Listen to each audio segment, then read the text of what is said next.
Hey guys, welcome to session number 28 of the Trailer Music Composers podcast. Let's kick it. One man with one microphone who likes to make ambient music on the side. Welcome to the Trailer Music Composers podcast. Hey guys, welcome to another session of the Trailer Music Composers podcast. And in this session, I have a very, very special guest on the show. His name is Andrew Skipper. He is a very, very talented composer, and he has such a fantastic attitude about becoming a full-time composer. Currently, he does it as a second job. But he's always approached it with almost like a mathematical approach, to become a full-time composer, I need this many tracks out released by a library. He gives you his magic number in the show. But the reason I loved this interview is because of Andrew's focus on doing the work that he feels excites him. Which you guys know I talk about a lot on this podcast, also on my YouTube videos, about focusing on the stuff you enjoy, because what happens there is you become this conduit of fantastic energy. Not only does your music just give off this great vibe, it also means that you get into the flow quicker, you stay in the flow longer, the work you produce sounds better, and also your output increases. It's just such a fantastic place to be.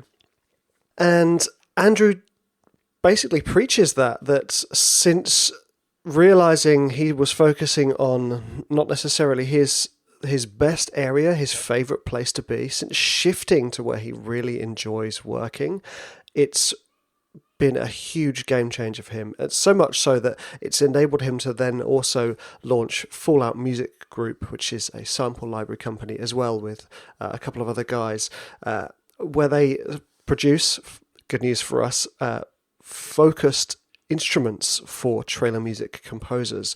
And the reason I say focused is because, like Andrew, he's got the same mindset as me when it comes to sample libraries. Too much choice means that I don't make any choices at all. Whereas if you just give me like a single instrument that niches down so far to the point where I if I need a certain sound, that's the only one I go to, then that's an absolute winner. So you should check those guys out, by the way. Their instruments are fantastic, specifically Ascendance, which is a riser machine, and it's just fantastic. I absolutely love it. Anyway, let's dive into this interview. Here we go. Andrew Skipper, welcome to the Trailer Music Composers podcast. Fantastic to have you on here. Thank you for having me, Richard. How are you doing, sir? Yeah, I'm doing well, thank you. Yeah, a bit rainy out there as usual. We're British, got to talk about the weather. Yeah, that's in England, right? I presume, yeah. Yeah, of course. Yeah. I'm not even using the aircon today, so Okay, so we're going to kick this off with a question I like to ask all my guests. And actually, in fact, generally, if I'm at a wedding or any strangers I meet, I will ask them, it would be, if you were a vegetable, what vegetable would you be? But this one is, if you were to be an instrument, what instrument would you be and why? Oh, an instrument. I'd probably be like one of those knackered out old upright pianos that you can sell for 30 quid. That'd suit me, actually. Yeah, a knackered out 30 quid old upright that's out of tune and half the keys don't work. Fantastic. Yeah. Nice job done. I like that. And can you tell me why you choose a knackered out old piano? Because, and I'll tell you why, because one, I want one, but my wife won't let me get one. She says we can only have a baby grand because it looks pretty, and that doesn't interest me because it'll sound all very nice, but I've got enough piano VIs to do all of that anyway. But to get a really knackered old one and then start, damaging it a little bit more and having some real good fun with it, and actually be able to play a tune on it and be all wonky and out of tune, that'd be fantastic. And it's sort of like me, a bit old and a bit knackered. So don't mind having some nuts and bolts shoved in you. Yeah, exactly. Yeah, so that's why. Yeah. Fab. Nice choice. I like it. Okay, so tell everyone about yourself. What's your story? Where are you now? And how did you get there? Right. Okay. Well, I'm not going to give you the life story because I'm like 50, so that'll just take forever. But currently I'm living in Cheshire and don't intend to move till I retire. So that's where I'm, Cheshire, UK. And how did it get here? Well, it all started back in the 80s, I'd guess. Yeah, back in the 80s, because whilst everyone was doing on GCS, O levels back then, O levels and A levels, I sort of decided halfway through my A levels that this was really dull, and I wanted to do music tech. Now, in '87, you couldn't do music tech; it didn't exist in the UK. There wasn't even the old those old, what do they call, SAE, the Student Audio Engineering Workshops, and they didn't even exist. And the only place you could go in the whole of the Western Hemisphere was this place called the Recording Workshop, which was a 4-month course in Chillicothe, Ohio. Wow. So I spent a whole summer washing pots and waiting on and all that kind of stuff to save up for the tuition fee. And then my parents said, right, if you do the tuition, we'll pay for your flight. So at the grand old age of 18, straight after my A-levels, I went on about 3 flights and got picked up in a minibus by, I don't know if you can imagine what Midwest America was like in the late 80s, but there was no internet. So it didn't even exist then. So yeah, it was cool, really good. I was the only Brit there. Nice. Out of about 120 students. So yeah, it was good. And there we learned all about how to record things, basically bands, and how to use mixing desks and set microphones up. And I did that, and I came back and I landed a job straight away at CBS Studios in London. It was CBS at the time. They were then bought out by Sony. So I worked at a recording complex, studio complex in London, which unfortunately is now a block of flats. But that was just off the Tottenham Court Road, and there was only them and Abbey Road at the time that had a big enough space to record an orchestra in central London. And you had in the basement this huge, fantastic orchestra size recording studio, and then on the ground floor and the first floor it was all where you did things like the Carlin Black Label adverts and all that kind of stuff. And on the top floor was the snazzy SSL 48 track pop and rock place. And no one understood as why as a tape op, because I was a tape op as a runner, basically. I always wanted to be in the basement with the old fart recording the orchestra because it just fascinated me. So I was more than happy just pottering around, setting up for a full orchestral session, setting all the mics out, and then sitting there hitting play and record and stop on the tape machine while they all did their work. Amazing. So that's how I started. And then, as usual at 18, 19, I got my head turned by a young lady back home. So that job didn't last that long. And I ended up working in the studios in Sheffield, which was my hometown, next to Phil Oakley's studios, actually. Oh, nice. From the Human League. So yeah, I had a few sessions, shall we say, with Phil Oakley, and stuff like that. So that was quite cool late at night. So, and then my girlfriend wanted a house, which meant a proper job. So, because I think then I was earning like $4.50 an hour at the most, It was yeah. So I got a job as in construction, and that was it. I moved away from music for a long time, and then fast forward to turning 40 and picking up a MacBook for work and finding this thing called GarageBand. And I loaded up GarageBand, and in about half an hour I realized that I had the equivalent of the old multi-million-pound studio on a laptop, and my mind was blown. And then from there I found Logic, and then from there I discovered the money pit that's orchestral samples with things like East West. And then I just started my journey of learning, which took several years of orchestration training with things like Guy Mitchell-Moore's thing you mentioned the other day on a podcast. I didn't do his music for the media, I did his cinematic orchestration and stuff like that. That was mind-blowing, because your tutor was actually a Hollywood orchestrator, and he'd give you feedback, and that was just brilliant. Yeah, I think I saw snippets from that. That was it was like he was actually working to the video with his notation. Yeah, was it? Marking in the bar lines. Yeah, I mean, it was really old school stuff, and it was just great because you learnt all about orchestration. I learnt more from that on orchestration than from all the books.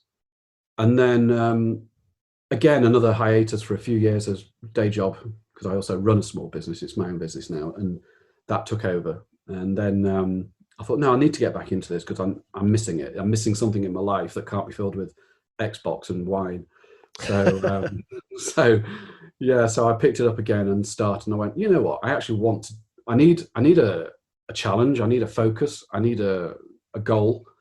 And I'd heard about library music. And then I went, what is the highest picked fruit for library music? What's the hardest thing you can go for? And I found trailer music. And I thought, oh, that's not written by the composer of the movie. I didn't know that. So yeah, so that's what I did. So then I started again learning courses, including yours, of course. Well, yes, I didn't push you to say that. Your original trailer course, which was great. So I really enjoyed that, and that's how I got to know you. And I like the style and the method of teaching and your approach as well, because some of the other things, everything was so precise and had to be polished and finessed, and yours was just like, just get this done. Let's get the vibe, get the sound, and let's get the feel of the track going, so you don't feel bogged down. And I like that. So yeah, so that's it. And then fast forward, I haven't done any more courses now for a couple of years, but yeah, there you go. So since then, I've been doing production music per se. Okay, nice. Now, my question here is, so obviously you had this fantastic time in the 80s and early Oh yeah, 90s, working in the studio, then you had your hiatus when, you had your family, you got the yeah, 20 air years of quotes job, job. then you come back to music with your, obviously, I don't think you're in GarageBand now, but you go back to No, find GarageBand. I had a similar thing. I realized, I was back when I was in a band, we were all saving so much money to get an engineer to record us, mm, and with his really expensive desk that sounded, yeah, actually the demos were shockingly bad, and what yeah, you can do now is just amazing. it's true. It's Anyway, just mind blowing. it is. The kids It is. don't realize it. No, no, it's Don't know the board. taking it for granted. I know. Um, so yeah, you go from there. You start taking some courses. Now, how did you take your desire to write this music to the next level? How did you start getting your music out there? How did you start getting placements from it? Well, the thing is, I think some of it does come down to your personality, and I am just one of those personality types, as is my wife, as are the kids as well. That we are all a bit like a dog with a bone. Is that when we get something between our teeth, we don't let go, and we will not be beaten somehow. So we will just go to the distraction of everything else, to the actual, yeah, to the point where other things can even suffer. But so with this kind of next level, it was, I want to get, the first step was, can I do this? So I followed some courses, including yours, and I produced some music that I thought was okay. And then I actually got some help from a mix engineer to mix my stuff via Skype. So again, this is all about investing in your future. And at the time, I knew that my mix skills were just atrocious. And so I picked a young guy who was doing really well, and asked him if he would give me some online one-on-one tuition. And he basically mixed one of my epic hybrid tracks from scratch over Skype over about 9 hours. And I paid him Wow. for his time. And I learned so much in that time. And then from then on after, I would basically throw him a track. Every track I did, I'd throw him and I'd pay him €15 to review the track and just give me a few hints and tips in 5 minutes. What do I need to look at? And it was always just those little things that helped you just get it right. And then I did about 4 or 5 tracks like that. And I thought, right, time to approach some publishers. So I got my spreadsheet out and got my list. Yes. Sent it off to Colossal. With each one was, personally sent. It, was non-generic. It was handwritten, so to speak. Well, handwritten email. And I sent them to about 7 or 8 publishers, and no one came back to me. And then it was, it was a funny old one actually. Is that one of the publishers was having a Christmas party, so I sent it to them, and then because I'd sort of sent them an email, I got on their email list for the Christmas party. So then I got back in touch and I went, look, I'm coming to the Christmas party. No pressure about the tracks I sent you. And that was just a friendly reminder. And then they came back, they went, oh, I haven't listened to them. Oh, actually, we could use that one track on this one album. There's the brief, just go and tart it up. And they went through a couple of revisions. And funnily enough, that one track has actually been used about 500 times as a promo in some Netherlands and French and German different promo snippets. Not that I've seen anything but pennies, but it was still used a lot, funnily enough. But just the first 15 seconds of it. But yeah, so that's how I got with my first publisher, yeah. And then from there on after, it was more a case of relationships, not going out and targeting people, just chatting and getting on with people. And then you sort of just get chatting, don't you? And then someone finally says, oh, would you like to do this, or can we listen to something? And I think it's a much more organic, nicer way of doing things than trying to ram things down people's email. So Yeah, it's a relationship game, and people, the young ones, don't realize it as much, I don't think. So, but they learn quick enough. I don't want to sound like a really old fart, but you know what I mean.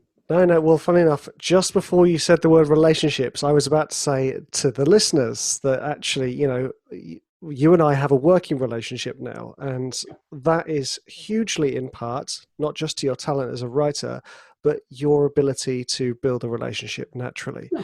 Now, in one of the previous episodes, Kieran Birch talked about how he built relationships naturally, and I listened to that. It was great. yeah, fantastic interview, and he's got some amazing work from just like sharing common interests or just being very, forward, not forward in that way, but proactive with his conversing. You don't go out with this sort of laser focused, I am going to manipulate this person to like me and therefore offer me some work. If you go with that attitude, you're going to fail, because it's going to be really transparent really quickly. And I mean, to give another example, I went to this thing called the Production Music Awards in London. It's like an event. PMAs. Yeah, the PMAs. Yeah, you've probably been, or you've probably got an award, no doubt. Anyway. I'm still yet to have a PMA. Yeah. Okay. Well, I'm sure it'll come. So you need to tell Vic to make sure put enough towards it. Yeah, that's it. Sell them. Come on, yeah.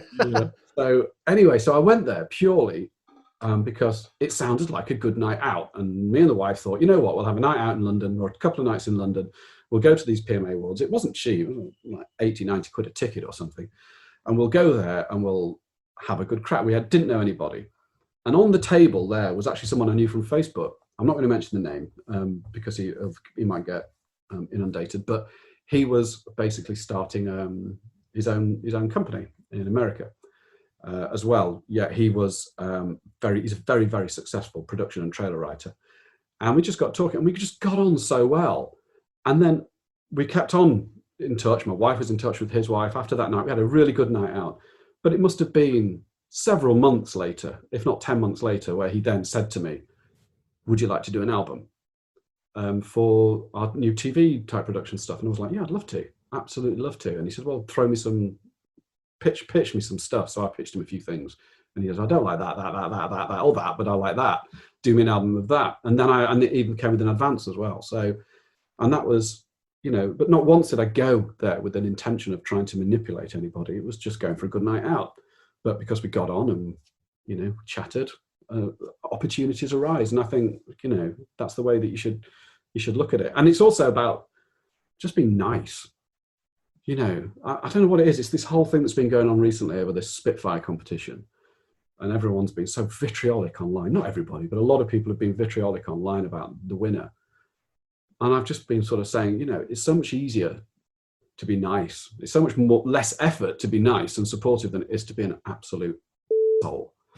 That takes effort to actually keep up that level of vitriol and nastiness. I don't know why people bother. It's so negative. It's so much easier to be positive about things and help things. And I just think that, if you put out enough positivity, some hopefully may come back your way. My plan anyway. What you give out will come back to you tenfold. Yeah, I hope so. Oh, the wave is coming, Andrew. Yeah, well, it already is. It already has. I mean, some of the relationships that are built up are just great, and I just know that they're going to last a long time as well. Yeah. These aren't just, send me a few tracks and I'll shove it on an album thing. These are sort of friendship. They are friendships. Mm-hmm. The same happened with Vic from Elephant. That was really organic in the way that he got in touch with me for the sound design. I don't know if I'm jumping ahead here, but I wasn't asked to do anything, and I didn't offer to do anything until we'd met up and had a few beers and been out and had a curry. So I just want to fill in a few missing details here, just for those listeners who aren't in the inner circle of Elephant music here. So the sound design you're referring to is Mammoth Audio's Density product. Yeah. Yes. So Mammoth Audio released an amazing trailer music instrument called Density last year. Last year? Yes. Yeah, last year. Wait, where are we?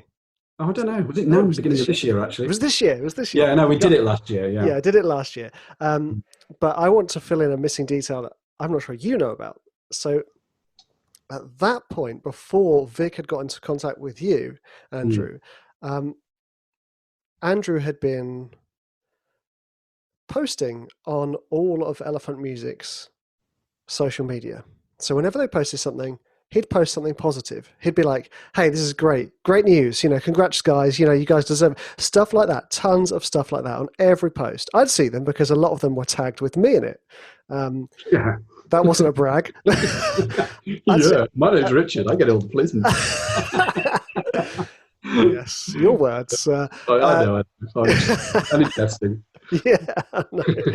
But I do get all the placements, seriously. So yeah, and Vic said, hey, look, you know this guy, don't you, Andrew? Because at the time you were doing my course, and I'd set up my Trailer Music Facebook group back then. And I said, yeah, great guy. Why? And he was like, I'm thinking of getting on board to do the Mammoth. And it's because of the way you had been proactive, being nice and thoughtful, that then led to that development. Yeah. And like I said earlier, it's not something you go out and target as a goal to do and achieve. It's just, it's so easy to flick past your feed and just go like. But you know what? It only takes an extra 2 seconds or 5 seconds to actually say something nice about it, And I've done this for a lot of the trailer companies as well. And when you press play, because 9 times out of 10 they put a link through to YouTube. Normally, I'm like blown away. So it's like, oh, that was great, that was awesome, And I know that it's always nice to hear that when someone says you've done something well. It doesn't matter who it is. So it doesn't hurt to actually offer that and say, I mean, if you think it's awful, you don't say anything, obviously, but if you think it's cool, then say so. People enjoy it. People like that. This is a fantastic life lesson here, Andrew. And actually, I think what you're sending here is a remedy for the negative effects of social media. And I don't mean the negative. I don't mean the negative effects like trolling. I mean the negative. Well, yes, is that too, but I mean the simple passive negative effect of sitting on your Facebook feed and just being like, oh, because everybody else is doing stuff. But if you switch that onto its head and you are positive and proactive with your positivity, you'd be amazed at how quickly your outlook shifts. Yeah, definitely. And I mean, and the other thing is with the Elephant Music, Mammoth, should I say, and the density is that I decided to get a pair of stereo mics, and I'd done it because I wanted to record some of my own sounds to make risers, because I noticed there's this great, I don't know, my wife would kill me because I don't know the name of it. There's a huge bloody bush outside my studio, and when it's sunny, the bees in it are so noisy, and I thought that'd be really cool if I could turn that into a riser. But I don't like bees and wasps, even though I know bees are pretty cool. Wasps are evil. So every time I got my Zoom and went anywhere near it, I'd like chicken out and have to back off, so I couldn't get a proper thing. So I got like a pole and a pair of stereo mics. I could shove it right in with the bees. And so I sort of got a picture. Hey, I've got this new mic, or I've got this new mic, or I'm doing something stupid with a vacuum cleaner or whatever. Sounds terrible, but you know what I mean. And I think that also Vic did mention, said, oh, well, we saw you when he messaged me, or when Jamie did, one of them did, said, we noticed you getting into, you're into sound design. Do you want to come and have a chat? And I was like, yeah, I'd like to meet you and have a chat, because the thing is, when you get to my age as well, God, I sound so old. Stop saying that. Stop saying when you get to my age. When you get to my age, you actually only want to work with people you like. Yeah. Because I've spent enough years working for people I don't like, or doing jobs for people I don't like in construction, civils, or IT, the things I've done. And therefore, when it comes to this job, which is actually a second job, because I do 30, 40 hours on the day job in a week, and then I put another 20 plus hours on this in evenings and weekends. So it's a second job. So who the hell wants to do a second job with people you don't like?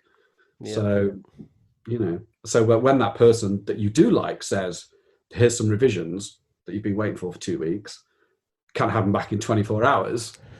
You actually go, yeah, no problem, because you like them and you like the people you're working for. Whereas if you don't like them, you'd just be sat there muttering and, hitting the keyboard rather hard as you sort of scowl your way through the revisions, which is just going to come out and show itself in the work that you do. Yeah, the energy goes into your music and comes out. Exactly. Yeah. Exactly. So yeah, More fantastic advice. I mean, I just love that. I mean, I'm all for working with people who not only who you like, but who you admire as well. oh yeah. Because I think that admiration then sort of gets this lovely reciprocation, and just this cycle of loving, basically. Oh, there is, and there is some definite fanboy stuff going on as well. Yeah. Because I have my fanboys. I don't mean I've got fanboys. I mean I sort of put people on a pedestal and think, oh my God, they're so awesome at their job. Mm-hmm. And Kieran was one of them. About 4 years ago, I heard some of his work, and I was just blown away with his orchestral hybrid work. Kieran Birch. Yeah, Kieran Yep. Birch. And I thought, oh my God, one day I might be able to get an album with him. And this is just about to happen with Elephant, even though it's nothing to do with orchestral hybrid, because I'm just not that good at orchestral hybrid, which is another story that I've come around to realize this last year or so. But by the by, I'm going to end up, I believe he's on the same album as I am with Elephant. He's working on that album too, yeah. Yeah, and I'm going to be, when that comes out, I'm going to sort of be raising a little glass and stuff. You finally got an album with Kieran. And then Kieran will be like, oh man, Dov, what you saying? But because he's such a humble guy. But He is. for me, that's huge. And as would be appearing on a horror album with you, or would be on a sound design album with Brent Daniels, say, or someone like that, or Cy Begg or whoever. Yeah. These awesome sound designers. So there is that thing that it's like a little bucket list of who you can be alongside. That'd be awesome. So I know it's a bit ego boosting, but whatever. No, it's goal setting. That's what it is. Yeah, it is. It's like 4 years ago, I remember saying to myself, that would be amazing if you get an album with him. And 4 years later, of a huge amount of work. I mean, Boom. people really. I mean, I've listened to some of your podcasts and heard, some of you guys. Someone, I think it was Cody you were interviewing, and someone said to me via Messenger, "Oh, Cody, he got his first placement within 2 years." I went, "Did you listen to the interview?" I was like, "Yeah." He said he got his placement within 2 years. Yeah, I said, but he spent like 7 years before that learning Logic at Apple Store and learning the tricks of his trade. He's orchestrating. He was self-teaching himself for years before he then did that. I said, you just cherry-picked out that one thing, you focused on it, and now you're comparing yourself because you're only a year in and you think you've only got a year to be able to do that. Don't do that. Yeah. I mean, and you've said many a time it took you a few years, didn't you, before your first placement? At least, yeah, many years, yeah. It took me 7 before I could go full time, and that was only because of saving my money. Yeah. So yeah. Exactly. Yeah. So I think sometimes there's a lot of people feel they have to rush Mm-hmm. as well, because they feel like the marketplace is getting very crowded, and it probably is, but I think hard work and talent will shine through in the end, whatever happens. So. Yep, and a friendly face. And a friendly face. Be nice to people. Yeah, big time. Well, on the note about like the marketplace getting crowded, people are always going to say that. And the other thing you've got to look at is, yes, the barrier for entries have got lower, but that's only a blessing for everybody. And yes, there are more people getting into it, but yes, there are so many more outlets. You think about back in the 80s, how many channels on the telly were there? Well, 4? 4 max. I don't think we didn't get channel 4 till 92. I don't think. Nowhere else. Well, yeah, there we go. 2.5. I mean, BBC 1, 2, and ITV. That was it in the UK. Exactly. Now you think about how many channels, and it's not just UK that a UK writer would get put on. We can get music on all of these streaming channels. Thousands of channels. And then my biggest Spotify earner came from Japan or something. I mean, it wasn't a lot, but I had 17,000 plays. Wow. Yeah, 17,000 plays. I mean, I got about £4, but it was something Get ridiculous. in. It was a sub-pub deal of something, no doubt, but Yeah. it doesn't matter. It all builds up, Yeah. and that's just from one. And I don't have a large output. That's my other problem that I'm trying to fix this year, is that you do need to build your output up. That's something that I've learned from you guys as well. You can't go through life, or not. Well, no, you can go through life doing what you want, obviously, but you can't aim. You can't set a goal of being able to live off placements if you're putting 4 tracks out a year. It's just, unfortunately, it's very unlikely it's going to work. You might, if those 4 tracks are customs and they all land, but it's still unlikely. And I think I've had to change my whole mindset about how I approach writing, which you and all your teachings and everything have really helped, is how you approach writing to actually be able to produce content, such as when we work together and it was like produce 10 tracks of the similar genre. Yep. You have to have a mindset about doing those 10 and doing one every couple of days, rather than like in the first, might be 2 years ago, no, 3 years ago, I think I put out 4 tracks in the first year, and whereas this year I'm up to probably about 40 already. So nice. you do need to get to a certain tipping point, and I'm going to give a golden figure here that I've worked out from talking to lots of people. And this is in overall general trailer music, not customs. Forget customs, because I hate them as much as you do. But and that's just, with having a good publisher and lots of tracks, I think the magic number is 75 per year. No, just 75. I don't mean 75 a year. I mean, you just need 75 good tracks and you will start to see something happening. Obviously, you don't need to carry on producing those tracks, but if it takes you 3 years to do those 75, that's fine. But it's up to you.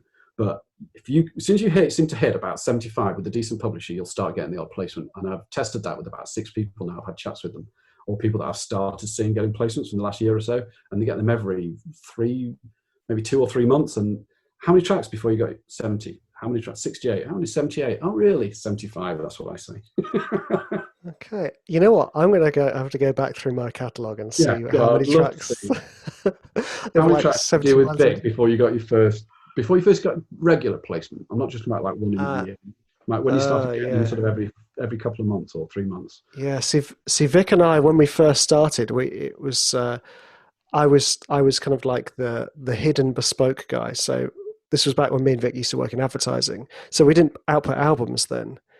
He would get a brief from an advertising client, and he'd send it to me and say, Rich, bash out some tracks that sound like this or in this style. And I'd send like 5 tracks over in the style of that brief, which, wasn't very effective. Go back to when you start doing albums then. Forget about customs, because so. Well, the thing is, Piano Works. We launched with 50 tracks for Piano Works. I bet you got placements within weeks. Within the first year, we got quite a few placements. You do need, I think, to have it. I just call it like the trailer tipping point. That's what I called it to myself. Named it for myself is that, and it's basically because it's a goal I've set myself to get 75 decent tracks with decent publishers. And I feel once I've got that, I should start to see some success on the sort of music placements rather than just sound design. So nice. That's what I think anyway. Malcolm Gladwell, eat your heart out. That's what I say, right? It was his book, right? Yeah. I'm not going to go for thousands of tracks. So I haven't got the energy to even think of thousands of tracks. No. But certainly I am currently aiming at 30 to 40 tracks a year. So, and if I can beat that, and I've already done that this year, but we'll see. So what number are you currently on? Are you at 75 yet? No, nowhere near. No, not really. Because I'm saying I said 75 good tracks. Good track. Good tracks. That's half my catalogue gone. When I say good tracks, I mean tracks that I actually wouldn't mind someone to listen to now. So some of the earlier stuff that I'd be saying no. So I don't know. Probably I'm up to. Well, most of it's been done this year. That's the thing. I procrastinate terribly. So. So last year, I think I maybe did 7 or 8, for trailer companies and a handful of customs. And that was it. And a lot of sound design. You got some was it last year you got your first placements? There were a couple of sound design ones, on the horror side of things with Warner Brothers stuff. Dr. Sleep, I think I got a placement of a 20-second riser. Nice. But that was weird because that was kind of a custom because it was they actually wanted a sound design pack of risers, hits, sound, pings, and based around a brief. They actually said produce 30 or 40 pieces of sound design, and they just happened to lift out one of the risers I did. So that was like a teaser for the main trailer. So it was like new Dr. Sleep main trailer coming on Sunday, and then obviously a proper trailer guy got the main trailer on the Sunday in the big bucks. But it was great. It was awesome, and it spurs you on. But that's been a year nearly now, and nothing since on that front. But I'm nowhere near my tipping point. It will come. It'll get there. Yeah, I do remember the days when I'd get a trailer and then it would be months and months and months before I got anything else, and then the panic would start to set in, the self-doubt would set in, and I'd be like, oh, well, I'm wasting my time. I'm not talented. I should be doing this, and then I just landed another trailer. So Another one will be coming shortly, Andrew, I'm I'm sure. sure it will at some point. Yeah, I'm sure it will at some point. I think the other big thing for me this year was realizing, again, without sounding too bromancy, was to take your sort of whole ethos of making sure that you enjoy what you do and that it excites you when you're writing music, whatever kind of music it is. And I think, and then also there's a guy called Goran who runs Infrasound Trailer Music, and he gave me some advice as well. It was a bit harsh, or it felt harsh at the time, but I'm old enough to actually realize how he meant it, how well intentioned it was, and how heartfelt it was to actually help me. Mm-hmm. And he basically has got an amazing orchestral hybrid album coming out soon. I've heard some of it and it's amazing. And I've known him for ages, and I was sort of waiting for the brief to come, and he actually contacted me and said, don't actually think this is going to suit you, and I'll tell you why. And I was like, what? And then I listened and I went, you know what, you're right, actually. And he was basically saying, look, I know you can do it, but it's going to take it out of you, and it's going to take a lot of time. And your horror stuff is absolutely awesome. And like I've just had 3 tracks with him on a horror album. They were all sort of at the front loaded to the front of the album, you know. And he was that, you know, which do you enjoy doing? I said, I hate doing orchestral hybrid.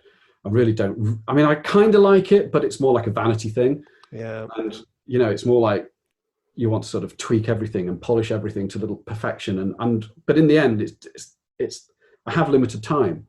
And in the time it would take me to do one of those orchestral hybrid tracks, something like Kieran does, but not as good, I could have put an album out of horror and enjoyed every single second of it. So, and then you constantly going on about doing stuff that excites you, it just made me realize, you know what, it's time to actually just put aside the orchestral hybrid goal that so many of us have when we first start in trailer music, that we're going to write the next Marvel trailer, and actually find the thing that you really enjoy doing.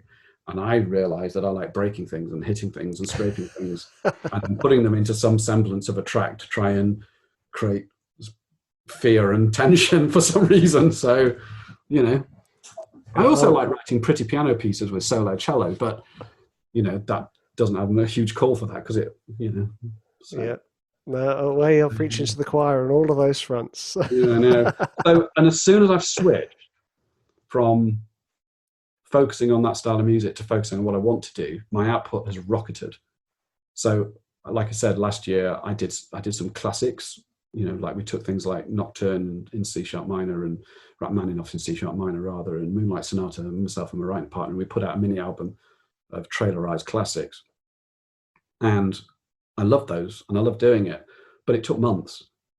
And so that was like 4 or 5 tracks, and it took months. Whereas, you know, this year I've done about 30, 35 or 40 horror, tension, dark things.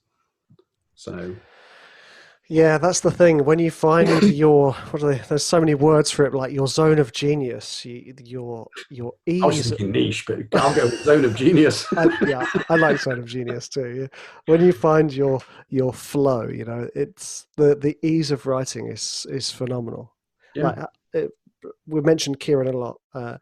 Having written tracks with Kieran, although he says he's a slow writer, he's not. Like He's not. We've worked on a track that was bashed out in a day, and it was the same quality as his tracks that weren't. You know, when you're in that flow, you can. To you, I bet he could have picked it apart. I bet he'd have just sat there going, "Oh no, that lead violin there was a little bit out of tune, and the velocity was." Are you saying I've got low standards? No, I would say that I reckon Kieran is a fiddler. Yeah. He likes to fiddle tinily with little with the MIDI. You've got to be to produce the quality that he does with those kind of MIDI orchestrations. Yeah, I mean that Avengers trailer. I remember reaching out to him saying, "Was the live strings in that?" And he was like, "No," and I was just floored. Yeah, I was just floored because he had the same libraries as I did, but he made them work. I know. I still can't. I've asked him many times how he gets his brass sound, and he's explained it to me. He's actually explained it to me, and I still don't understand it. It's like, but what? You just use the same libraries as me and the same plugins, and you get that? What? Yeah. What am I doing wrong? Is it because I'm, playing cello over the top? I don't. I know exactly. So Right. there we go. Okay, so it's nice we're moving on to this naturally, but I would like to dive into your writing process because I find it absolutely and infinitely fascinating to talk to people about how they write music. So what is your process for writing a trailer cue? So say today I emailed you and said, hey, Skipper, we've got an album of horror tracks we'd like you to pitch on. Boom. What's your writing process? Well, the first thing is I like a reference, because horror, you said horror, I mean, that could mean so many different things, couldn't it? It could mean huge trailer drums, screaming risers, everything drenched in reverb, whatever, or it could mean close up, breaking sticks in your face and smashing a cello. So I'd want a few references. Once I got those references, then what I always do, especially with an album, even though I probably throw 80% of it away, is I create a sound palette. And that sound palette is basically, I approach it from a couple of different ways. One is I will first go through all my own recordings of found sounds and stuff like that, see if anything sort of tickles my fancy. If it doesn't, I will start hitting and breaking things and recording them. But I first go through my own samples, I then start hitting and breaking things, and then I'll start torturing instruments. And I do all of that, and what sort of starts to form is a cohesive palette of sounds. And I might pick 500 bits of sound, and I will keep 30 or 40 as my palette. And funnily enough, only a handful of those will actually make it into a track. But it's just like it's like an anchor, a point of reference, just to keep me focused of what I was thinking of. If it was like if you're an interior designer, it would be the equivalent of your mood board, I guess. And anyone with a wife will know what a mood board is, which is such an incredibly sexist thing to say. That's incredible. I knew. Okay, I've got a wife, but that's irrelevant. You know, it is irrelevant. But if you sorry, okay, let me rephrase that. If you've ever known my wife, you'll know what a mood board is, because I've seen many of them.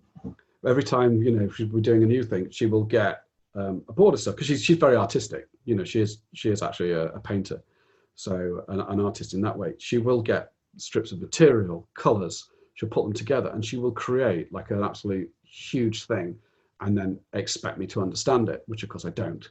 So I just go, yes, darling, it's fantastic, go with that. But that's what I do with sound. So, and that's how I stand. And then when it starts with a track, it always starts with a signature sound for me. It has to start with something that is really cool. Today I had to do a revision for a track, and the feedback from the soup was, love it from 55 seconds onwards, but I'm a bit bored up until that point. Can you make it more exciting? Can you either bring forward something that you're doing later on, or do something different in that first, just to grab me? And I just bought this amazing instrument. I can't show it you, but I will do. I'll post pictures. I've actually posted a video the other day, and it's basically a block of wood with bits of metal and springs and like a cut up cymbal, and it's all bolted onto a metal plate. And then underneath that, there's 3 contact mics that are all welded to a 1/4 inch jack output, so you can plug it straight into your audio interface, and you can bow it and tap it and all sorts, and you get the most amazing sound. So with that, I literally dragged that out. First time I've used it, put a bow across the bit of wood that stuck out, and created a sound, tuned it, pitched it down, and that was put in within literally 5-6 minutes from start to finish. It was in the track as the sort of opening signature sound for the track, and that's being sent off tonight. And that was so much quicker than trying to browse through thousands of samples on my hard drive. And it's cool. It's so cool. Yeah. It's got all these overtones and weird, and then you saturate it, and then they create all these more overtones. And I'm sorry, there's just nothing that you could do. No one else will have done that, because they haven't applied the same pressure on the same piece of metal with the same bow, you know, or applied the same chain of effects. So no one else has got it. And that's what's cool. You see, you can see that's what excites me. That was just so awesome. You sat there making this funny noise, and you're smiling, and you think, yeah, this is cool. So so that's how I start. And then I always end with drums, because I hate drums. I know you like them. I just can't stand them. I've got so many drum libraries, and I hate them. So this is an honest admission. I like it. It is. You know what? But that's the other thing I've learned, is that I spent 2-3 years learning to layer drums and make massive, huge sounding drums. And then in the last year, I've had this sort of, I don't know what you call it, this epiphany, when I realized that if I take out 8 out of the 10 things I just did for drums, it sounds a lot better. So now I just put a couple of layers in, and it sounds a lot better. Yeah. And if they want bigger drums, I just, I then ask a friend phone a friend. Yeah. Well, it's like that age-old producer's advice, uh, when people are layering up snare sounds for a snare, to get that big snare sound, they're like, well, the problem is you're layering. You should just have one snare sound. One decent snare. One decent snare sound, exactly. Yeah, you don't. Drums can be so complicated, and it's so easy to. I mean, I find myself layering. I just go, well, I can layer. I'm going to layer all of the Hans Zimmer percussion drums all at once. Yeah, when actually, you could just take all of them but one out, and it sounds just as impactful, perhaps even more so, because their bandwidth isn't being taken up. But yes, I do love drums. Exactly. I don't. It's not actually the sound of the drums I don't like, and it's not getting the big epic sound that I don't like. It's doing the rhythms. For some reason, I am really bad at doing drum rhythms. I can, like, even if it's just tapping your fingers on the steering wheel, I can keep in time with the indicator like we all do. But, I can't come up with anything original. So I tend to like dig into MIDI files from sample libraries or whatever. So for example, you might take a MIDI file from Damage or one of their loops. I don't know if Damage do them, but one of their other instruments did have MIDI loops, and I'll drag that across, and then I'll just rearrange it all to fit whatever instrument I'm using, and then strip it back a bit, and then you get like a proper feel of the groove, and I'm done. So that's what I do. And I think, well, you know what, they're probably only going to take Act 1 to Act 2 anyway, so never mind. See, my approach is always like, if I was going to, when I'm approaching drums, I'm like, okay, so if Steve Reich was a trailer music composer, how would he do drums? So that's my approach. Just lots of very simple. I mean, and that's why I want to get into this. That's why I love your new instrument sticks, by the way. It's all right. So have you tried it? I've tried it. Yeah. Cool. Well, it was really fun because the whole thing behind any of the instruments that I do, and I do them with a guy called Random Purcell. He's over in Utah, and we met online, as you do, just chatting via Facebook, and we got on really well. Similar age, similar background, IT and stuff like that. And he's an absolute demon worker. I've never known anyone work like him. He gets up at 4:30 every morning and works through till 7:30, 8 o'clock, and then he gets up, deals with the kids, with his wife, and all the rest of it. And then he puts in a full day's work, and then he's a family man again all night. And he does that 7 days a week, without exception, 4:30 in the morning, and wow. And Blimey. Yeah, and his output is amazing because of it, and he's so talented. And we just got talking.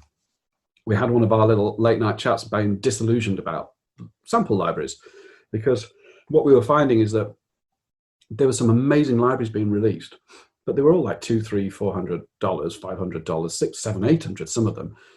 But we said, isn't it true how we only tend to use like a fraction of what we buy? Mm-hmm. And then we got talking later on, a few weeks later or a few months later, and he said something like, oh, I've got this thing and I've just put it into Contact. What do you think? And we just started sharing bits and bobs like that.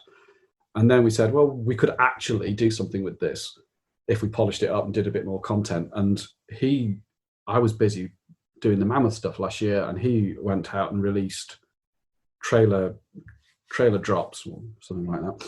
I can't remember now. He'll kill me for forgetting the name. But a whole load of downers anyway. And then he also did Trailer Brahms, of which he recorded a load of brass and synths, and I did a load of presets for it. And then from there, we started working properly together on Ascendance, the Risers one. So I did pretty much, I don't know, the majority of the organic stuff. Maybe not the majority, but a lot of the organic stuff of the organic Risers. But what we do is we say, what do we want? Because we're using these things. So with Risers, for example, we said, all the Risers, you've got to press a key for ages or extend your MIDI, then you've got to cut it, then you've got to fit it to the audio, and you've got to cut it and then put the fades in and blah, blah, blah. Wouldn't it be really cool if whatever BPM you were at, you just had 4, 8, and 16 bar Risers, and you just stretched out the MIDI and you knew it was going to fit? And then from there, we said, oh, well, wouldn't it be cool if we had 2 layers? And then we went, oh, wouldn't it be cool if we had 3 layers? And then it kind of grew from that. And then when we were happy with it, and then we went and paid for a full string orchestra in Bulgaria to do all of the string risers. And I think he was caught up somewhere. So I had to like be online to while the session was going on. That was cool. And then we got a solo a soloist to do a whole load of stuff as well, and we kept all those for ourselves.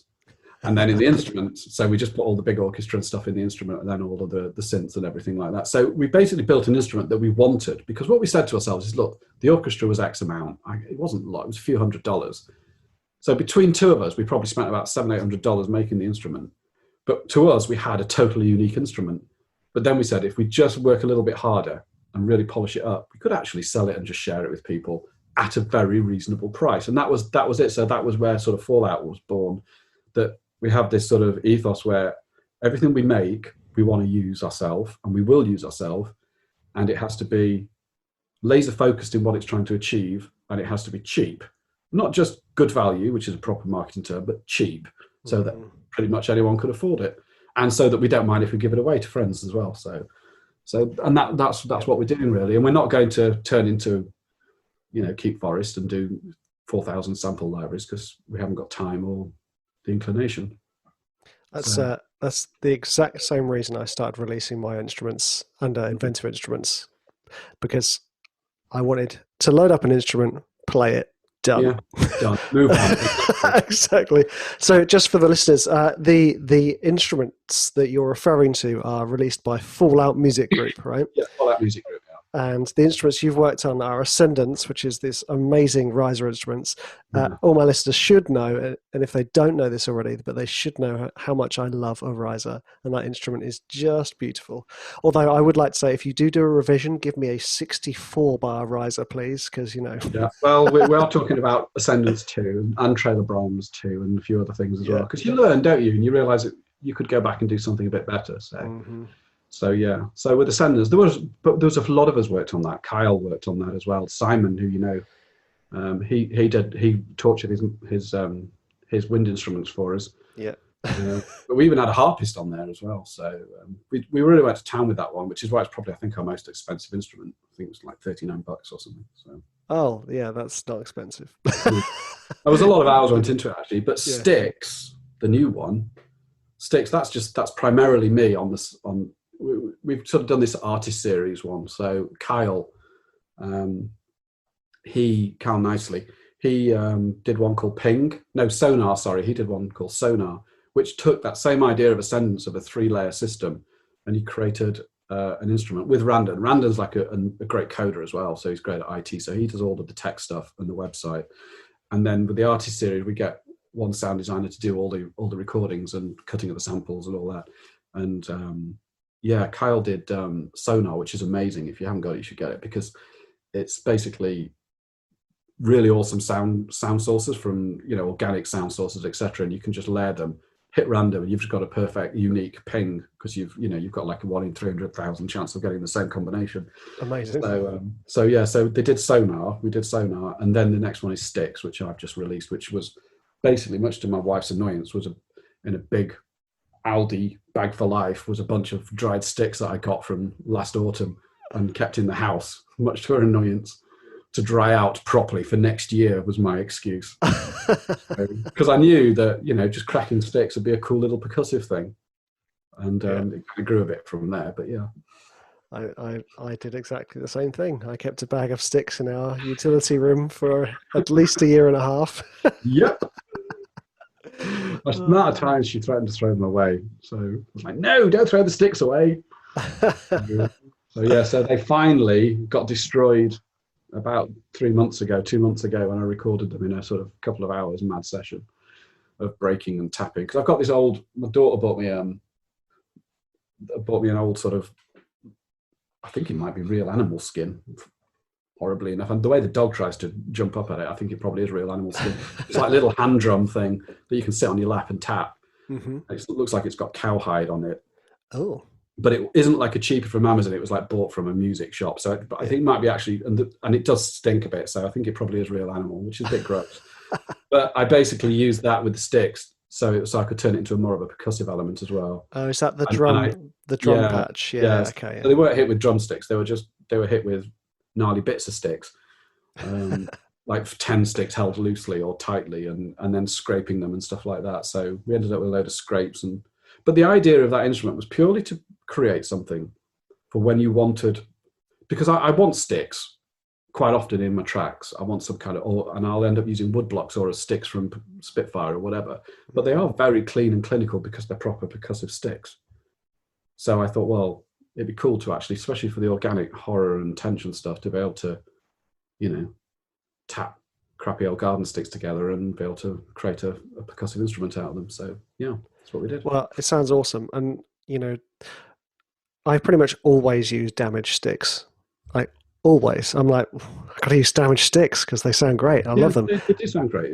But this is just beautiful. Also, the other thing it's the fact that you've got loose hits as well. I love a loose hit. But you've got this patch. I can't remember which one it is. I think it might be the kit patch. It sounds like with a little bit of reverb, it would be the perfect ambient drum kit. Have a lovely pad going in the background. And then just this. It's just, oh yes. Oh yeah. There's that lot of that stuff. Yeah. Yeah. Put it through a vinyl. That was the other thing we found. I found this great bit of software that let you. It's actually used in the games industry for creating weaponizers. It's called Weaponizer. But basically, it's to allow people, when someone's shooting an AK-47, that they don't have to build up lots of tiny little audio files for the AK-47. Someone's gone out and recorded 2,500 different variations of an AK-47 being shot from, everything from loading up the ammo to pulling the cock thingy back, the bolt back, whatever it is. We don't do guns, do we? But you know what I mean? Yeah. To the recoil, to whatever. And they've created this engine that lets you have 4 layers. In each layer, like layer A, B, C, D, you can then have 4 blocks. And in each block, you can have 4 samples. So you can have 16 layers, 16 samples in 4 layers. So you can imagine it can get crazy. But then what you can do is you can tell it to randomize which sample it plays. So you can end up with a load of round robins. So I thought, and so did Randall, is that this would be great for creating hits and stuff because you can put all your drum samples in and then hit fire. It's even got a fire button. And it basically created round robin. So with the sticks, I just put in a load of different stick samples in just 2 of the layers, like about 30 or 40 different samples, and just kept hitting fire. And every one was different because it was pulling out different samples to play at the different times with slight offsets. And you can randomize the pitch, how fast, slow it plays. So that's what created that patch you were on about, that thing. And then you just cut the samples. Oh, it was fantastic. That would have taken me 30 hours. I did it in about half an hour. And it was absolute bliss. It was just like a revelation. Brilliant. And I don't think I've got any use for the 14,000 gun samples that comes with it, unfortunately. Yet. Yes, Vic. Yeah. Gun Battle 2. Elephant's Gun album. Oh mate, no, it's awesome. I love how excited you're getting about all this sound, and because I find myself doing that. Still to this day, walking around my house, just tapping doors. Even the same bowls, I'll pick it up and tap it and be like, "Oh, that's a nice bowl." Oh. Do you get the looks from the family? Do you get the family looks as well? Yes. Like you're on holiday. Yeah. Just to get a room, Rich. Oh, yeah. I know. We were in Wales and we went down a copper mine about 4 years ago. Hello. And I'd got just all I got at the time was the cheap Zoom, like the 50, 60 quid Zoom that they had. And they bought it for me for my birthday, like the week before. So it was really nice. The kids, and they'd all clubbed together to buy me this little Zoom. But they regretted it because I made them walk up that same sort of tunnel humming for about 5 times so I could record. And then I turned it. I got back to the hotel where it was a B&B. I think I was using Ableton at the time. Slapped it all into Ableton and created a pad out of it with the Ableton sampler. Nice. And it's funny because that sort of showed me that even 4 or 5 years ago, that's what I enjoyed doing. Yeah. So I don't know why I stopped doing it and decided I was going to be the next Kieran Birch. It's because we're all chasing the big golden egg. That's why. Yeah. I think also the thing is there isn't enough emphasis placed, and I try and emphasize this on this podcast, that when you approach trailer music, you're not just doing epic orchestral music. Yeah. You can just be a sound designer and produce toolkits, and you can earn a phenomenal amount of money if you do it well. There's a couple of guys I know that do, for Gothic, do nothing but that. Yeah. For their Toolworks album, and they do really well. Gothic absolutely kills it with their Toolworks stuff. They are brilliant at it. They know exactly how to do it. They do everything to the same BPM so that they can so that the editors can put it together. They know to do round robin variants of every different sound thing and put it on an album. Oh, they've got it spot on. Really, really well done. They're really good at it. So I should maybe start doing stuff for them. But there you go. I don't actually want to do that, though. That's the thing, because whilst I totally respect the guys that do that, the idea of sitting down and just creating samples to go onto an album, 36 variants of one sample, would send me screaming to the woods. Yeah, I love doing it to create a cohesive track. That's what I like to do it for.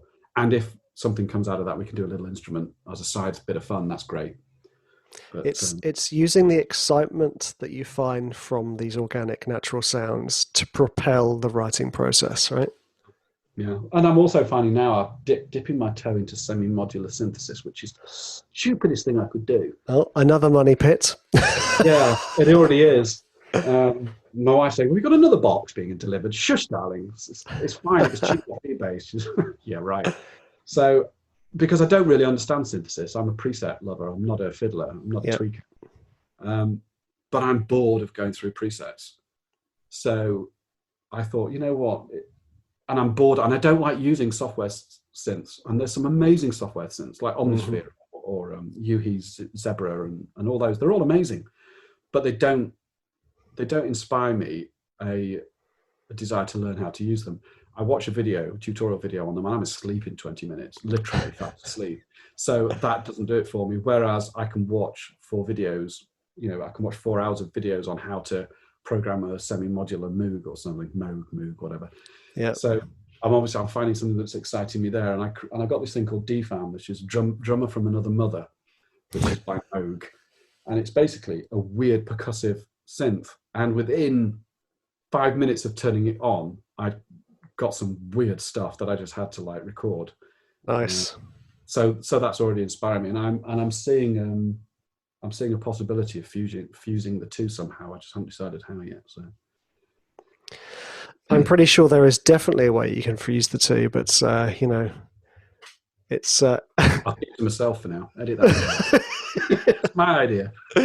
Yeah. Oh, don't worry. I'm not at all interested yet. No, I've never been that interested in that stuff, really. I'd always look at it and be like, I just want something I can hit and make a sound. Yeah, I know. Well, instead you tweak, you just move knobs around and just see what happens. I don't really know what I'm doing yet. Yeah. So, but I just think, oh, that sounds cool. Record it quickly, sample it, put it in the sampler and play it, and away we go.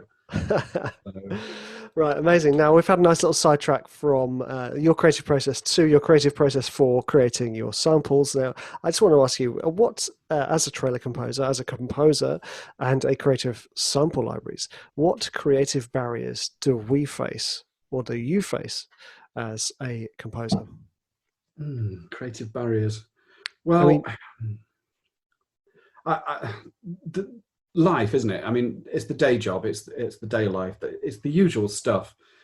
It's everything that we put in front of ourselves as well. So it's everything from social media. It's like I'm sat here right now at my studio desk, and if I was working, if Facebook was on the other screen, I would be stopping and answering Facebook. That's a creative barrier. To me, it's the day job itself is a creative barrier. So when I'm on a deadline, I do have to enforce some very strict discipline on myself. So I will get up at 6:30 and work 2.5 hours before the day job starts. Luckily, I work from home on the day job, so it's just a case of moving desks, not like commuting. So that's something. And then there's good things. There's good barriers that you need to be aware of and embrace, and that's the barriers of family. Because and I can see this, so many people with families are working themselves to death and stressing out and then worrying that they're not spending enough time with the family. Well, if you're worrying that you're not spending enough time with the family, you're probably not spending enough time with the family. Yeah. So set yourself that time limit for that day, and set yourself that time for the family, and say, that is going to happen. Whatever happens, that is going to happen. And even if I'm, really at the absolute pinnacle of Act 3 and I could just finish it in that half an hour, no, you've promised you're going to go and watch that K-drama with your teenage daughter. Yes, I have to watch K-dramas with my teenage daughter at 9 p.m. and that's what I'm going to do. So, and I think that also puts on like little mini goals as well, and for you, so you know that you've only got a set amount of time. So for me, the main creative barriers is a time, distraction, and my day job. So I have to actually make time for all of that and fit it all in and get the balance right. And that's taken some doing, to be honest. I'm not going to say technology is a barrier, because it isn't, as you well know. An iPhone is all you need and a door. Though I'm looking around at a stupidly expensive amount of equipment I bought. But that's all down to the day job. You know, the day job has allowed me to buy all the toys, which puts me in quite a privileged place, and I know that. But then I say, I'm older than you lot, so tough. Hey, I'm not complaining. I know, I don't mean you lot. I mean, like, there's some people on Facebook, you know who you are, Lou, and he'll always say, "Oh, go and ask Skip. He'll have that plugin. Go and ask Skip. He'll have that keyboard or that piece of kit." And he does it all the time to try and wind me up, and he doesn't, because he's a great bloke. And he's invariably right. I normally have bought that plugin and then tell someone whether it's worth it or not. But that itself can become a creative barrier, which I mentioned earlier to you before we started. You can get too much stuff, and you can't see the wood for the trees. And it's something that I've done recently, is cut back on the available plugins that I've got. And I've just cut them right back. So what's available in the door, I've actually disabled them from my door now, so that I can't even choose and browse. So I've got this core of 30 maybe that I just go to all the time. And I'm starting to now, even though I've had some of them for years, learn how to use them. I didn't even know that, like, some plugins, I could even modulate some of the things, you know. There's a modulation page? Like the Sound Toy stuff. I didn't even realize half of them had an extra button that opened up a whole load of stuff. Yeah, I don't ever touch those extra buttons. When you do, it's like opening up Pandora's box. I tell you. You mean I can actually modulate this Pan Man? Yeah, I think it's like, for me, it's like I'm scared to make myself aware of the true potential of all the plugins I have, because then I'm aware of the things that I'm lacking, and also I'm aware of the time I don't have to spend to learn them. That's how I feel. So what I did, I just cut out 100, 150 plugins and just left myself with 30. So now I actually am finding I will actually play a little bit more with them, because I'm not overawed by this huge list that I've got to pick from. And the same goes with the libraries as well. I've sorted them all out using Contact's quick load. So I've created categories of stuff and put all my favorites in there. Now I just go to the favorites. Nice. Good. That's a huge time saver. It is, huge, because I don't spend anywhere near as much time browsing and listening to sounds. I just pick what I want and get on with it, or make what I want. Yeah, exactly. And you know I'm a big preacher of, like, just choosing the sounds that you like and just loading them, and then get on with the writing. Get on with the writing. Get it done. Stop twiddling those knobs, chaps. Come on. Exactly. Right. Okay. Now, this. I always like this question, although I could phrase this differently. But what advice? The question is this: what advice would you have to people who want to get into trailer music?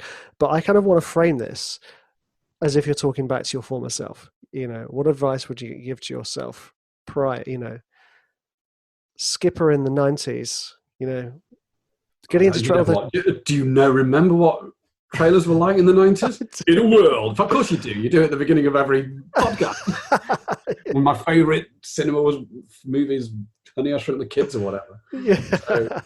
So yeah, when the trailers from back then were awful, but hey, they still used to make us go to the cinema. Immediate Music made a killing. You know, they nailed it. So I bet they did. So anyway, what would I say to myself back when I first started on trailer music 3-4 years ago? I think is probably more apt. Well, it's been 4 years, I think, when I started actually learning. I'd say education. You've got to educate yourself. If you don't know anything about trailer music, I know a lot of people will say, go on YouTube and listen to all the trailer music, and I agree. You can do that, but not everybody has an analytical mind enough to actually break that down, analyze it, and work out exactly what steps they need to be taking to create a standard 3-act trailer track. A lot do, but there's many that will struggle with that. So I think you've got to be able to educate yourself. Now, there's a variety of different ways you can do that through courses and all the rest of it, or peer groups, but you can do it. So I think education is key. Two, the biggest advice I'd give myself would be, don't keep buying all the bloody libraries. You don't need to, because all that did was made me feel guilty for spending the money, made me feel guilty for not then using them, and then made me guilty years later for still not having really used them to their full potential. And I'm sure that they were all very good. So it's think really carefully. And I have a rule now, which I will only buy a library. And I know there'll be a few people that listen to this will laugh, but it's true. And I've had this for over 10 months now. I only buy a library if I have an immediate use for it, where I think I can buy that and use it in this track now. And then, you know what, if I only use it once, I've covered myself morally and mentally. I can underline that. So I would say just be very, very careful about what you spend your money on at the beginning. And education should be at the top of the list for me, and a microphone or a Zoom recorder. That's the next thing you should buy, I think. And I think after that, it's setting yourself realistic goals, because I didn't. I honestly fell into that same old trap of the first custom I did, I was waiting for the email to say I'd landed the Aquaman trailer. Seriously, I really was. Oh yeah, we've been there. And I listened back to that track a few weeks ago, and I was horrified. And I don't believe for a second that I even got sent onto the publisher. So, not onto the supervisor. Never mind. I think the publisher listened to it, just threw it away, and then was nice about it. But so yeah, I would just say set your goals very carefully and realistically. And I don't mean that in a negative way. I just mean don't set yourself this huge goal that I'm going to write the next Marvel trailer. For me, it doesn't work. It's better to say, you know, my goal this year is I want to link up with 3 fantastic publishers that I really get on well with. And then next year I want to learn and improve my skill set to the point where I'm actually can hold up my track in my peer group and feel really excited about what they're going to say rather than fearful. I think they're sort of really cool goals, rather than if I don't get the next Marvel trailer, I'm crap and I'm never going to pick up my keyboard again. So I'd say, you know, just be careful about setting goals that, it sounds so negative, doesn't it? Don't set a goal that's going to be that's so easy, so difficult to achieve. But I think switching it around, setting positive goals that are achievable, smaller sets of goals that are achievable over a shorter period of time is a better way of approaching it, rather than this huge goal is probably a better way to put it. Actually. I think the thing there is I actually am a huge believer in huge goals, but that the huge goal is a huge goal at the end of a very long chain of smaller goals. And I think that's fine, isn't it? Because you're setting yourself a journey, a path to follow. Mm-hmm. But I didn't do that. I actually set myself this huge goal with no real clue how I was going to achieve it. Yeah. And I just started buying things, thinking that was going to help, which it didn't. So the other thing to bear in mind there is maybe that goal is still going to happen. You just don't, it's just not happened yet. I think there's a far better chance of it happening next 2 years than what there was in the last 2 years. Yeah. I still have the goal of landing an Avengers trailer, even though it's... I do as well. And one day they might actually want some weird Foley, dark track. Yeah. There might be some new Marvel. Is there a Marvel character that's really dark all the time? There's tons of them. I think maybe that you'll do the sound design and I'll do the first act and job done. Groot, that's what we need. Groot. Groot, there we are, sticks. Epic wood, yeah. Okay. That's taking a turn for the worse. Sorry. Okay, let's go to the quick fire round. Okie dokie. Yeah. Okay, right. So I like to ask people these questions because generally I'm always fascinated by what gear everyone has. Not outboard gear because I don't care for that stuff. No. Sample libraries, basically. First of all, what DAW do you use? Logic. 10.5, new one. And it's buggy as a buggy thing, but it's still fun. Nice. I haven't upgraded. So okay, don't bother yet. If you've got a deadline. I have no deadlines. Don't worry. Okay, go to piano library. Go to piano library. Probably Oliver Arnold's felt piano is my go-to. But if I want something brighter, then Alicia's keys. Nice. Go to string library. Oh, it used to be cinematic strings, but it's probably Spitfire studio strings now. And chamber strings. Oh, crap. Yeah, chamber strings, probably. The chamber strings? Yeah, probably chamber more. So, okay. Yeah. Okay. Lush. Go to brass library. Oh, Junkie XL's brass, because it's got to be loud and nasty and gnarly, and you can pitch shift that thing down. And So they let you. They don't I, care about purity. They just let you make tubas 2 octaves lower. It's awesome. I have heard nothing but wonderful things about that brass library so far. It's nasty. Or you will want to try and do something, beautiful with it, in my opinion. Yeah. But the Well, trailer, that's not his approach, really, is it? no, it's just loud, it's big, and it's brassy, and it's nasty. It's great. Yeah. Awesome. Okay, go to percussion. Now, you know what? Probably that LAMP one. What's it? LA Modern Percussion. Yep. That one. Is it Modern Percussion? Yeah, Modern Percussion. I've just typed lamp in on Logic, so I know what it is. Yeah. So yeah, lamp, damage, and Hans Zimmer Perk Pro. Yeah. So I bought the Hans Zimmer percussion when it was Hans Zimmer 1, 2, and 3. Yeah. What is Hans Zimmer Pro? Is that all 3 of them? It's all 3 with additional mics. Okay. But to be honest, for me, it's pretty pointless because I turn every mic off and just try and get it as close as possible anyway. Nice. Okay, go to synth. Oh, go to synth. I can't say Omnisphere because it's a bit of a hog. I probably load up Zebra more than anything. Yuhi Zebra. But that's not because I know how to use it. It's because I use the awesome sound sets by a guy called Matt Bold, who does the Unfinished. He's called the Unfinished, and he just makes the most amazing sound sets. Awesome. And I can always find something I need from his stuff. Top 3 effects plugins. Oh, I'm not going to say Sound Toys like everyone else says, because even though I do use them all the time, I've started to go away from them a bit. I'd say the Saturn 2 by FabFilter, the new one, but it was always called FabFilter Saturn. That's the distortion and saturation. I didn't realize how good it was until I bought the second one. I never used the first one, even though it was sat there. Saturn is my favorite. And then, you know what? The Logic compressors, those, when you click on compressor in Logic and you get up those old analog emulation ones where you can get like the red one, the black one, the blue one. Yeah.